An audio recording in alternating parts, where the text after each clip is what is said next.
పాపము కప్పుకోవడానికి ప్రయత్నం చేసిండు. ఎవరాలు చెప్పండి? ఏమంటావు? కయీను కప్పుకునే, గేహజీ కప్పుకునే, అబాదములు కప్పుకునే ప్రయత్నాలు చేసిరి, ఆకాను కప్పుకునే ప్రయత్నం చేసి ఇంకా ఉన్నారు చాలామంది బైబిల్లో. అందరి గురించి చెప్పాలంటే టైం లేదు కాబట్టి నేను ముగిస్తాను. కాబట్టి అననీయ సపిర ఏం చేశారు? పేతురు భక్తితో అబద్ధాలు ఆడారు. ఇంతకే అమ్మిరా అననీయ? భూమి ఇంతకే అమ్మారా? ఇంతే డబ్బులు వచ్చినాయా అని అడిగిండు. ఎవరు అడిగారు? పేతురు పాస్టర్ అడిగాడు.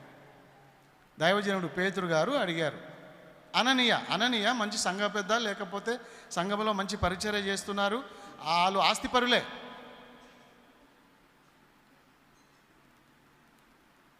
అడిగితే అననీయ అన్నాడు, ఇంతకే అమ్మినం పాస్టర్ గారు అని అబద్ధం చెప్పాడు.